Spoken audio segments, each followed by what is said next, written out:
Hi friends, welcome to Akshay dot com. இன்றைக்கி இந்த வீடியோவில் நல்ல காரசாரமான ஈஸியான சைட் டிஷ் ரெசிப்பிங்க. ரொம்பவே டிஃப்ரெண்ட்டான சுவையில் அருமையாக எல்லாத்துக்குமே சூப்பராக இருக்கும். கிடைக்கும் போதே ஒரு தடவை சுவையாக செய்து சாப்பிட்டு பாருங்கள். அதுக்கு வாணலில் 1 டேபிள் ஸ்பூன் அளவுக்கு எண்ணெய் ஊற்றிருக்க. எண்ணெய் சூடானதும் 1 டீஸ்பூன் கடலைப்பருப்பு, 1 டீஸ்பூன் துவரம்பருப்பு சேர்த்துட்டு இதோட 1/4 டீஸ்பூன் வெந்தயம் சேர்த்துக்கங்க. சேர்த்து பருப்பெல்லாம் லைட்டாக செவந்து கலர் மாறினதும் இதோட தோல் சீவன இஞ்சி துண்டு கொஞ்சம் சேர்த்துக்கங்க. கூடவே 10 பல் உரிச்ச பூண்டு சேர்த்துக்கங்க.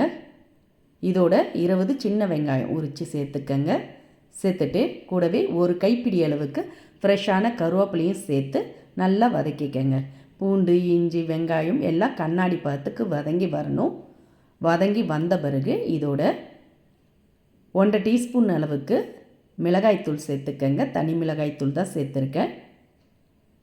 இதுக்கு பதிலாக நீங்கள் வரமிளகாய் கூட சேர்த்து வறுத்துக்கலாம்.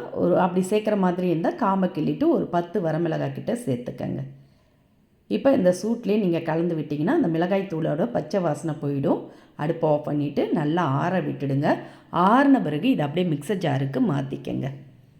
எல்லாத்தையும் மிக்சர் ஜாரில் மாற்றிட்டு இதோட ஒரு பெரிய சைஸ் மாங்காய் தோலோடே கிரேட்டரில் துருவி சேர்த்துக்கங்க. இல்லாட்டி பொடிசாக கட் பண்ணி கூட சேர்த்துக்கலாம். தோலை நீக்க வேண்டியதில்லை. தோலோடே இது மாதிரி துருவி சேர்த்திங்கன்னா நல்லா ஈஸியாக அரைபட்டு கிடைக்கும்.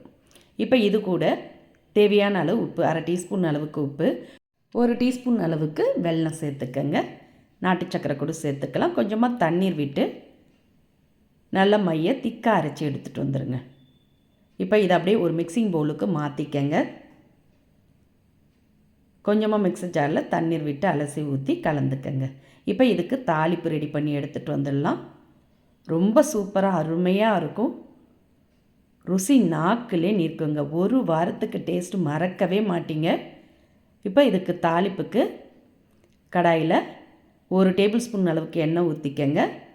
1/2 டீஸ்பூன் கடுகு, உளுத்தம்பருப்பு, 1/2 டீஸ்பூன் ஜீரகம் சேர்த்து நல்லா பொரிஞ்சதும் இதோட 3 பல் பூண்டை ஒன்றும் பாதியமாக இடித்து சேர்த்துக்கங்க. ஃப்ளேவர் நல்லாயிருக்கும்.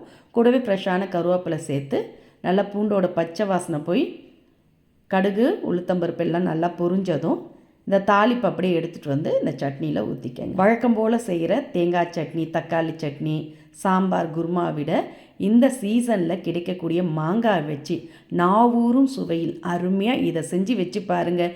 இட்லி, தோசை, சப்பாத்தி, சாதம் எல்லாத்துக்குமே அட்டகாசமாக இருக்கும். இனி அடிக்கடி இதையே செய்ய சொல்லி கேட்பாங்க. இந்த வீடியோ பிடிச்சிருந்தால் லைக் பண்ணுங்கள், ஷேர் பண்ணுங்கள். மறக்காமல் நம்ம சேனலை சப்ஸ்கிரைப் பண்ணிவிடுங்க.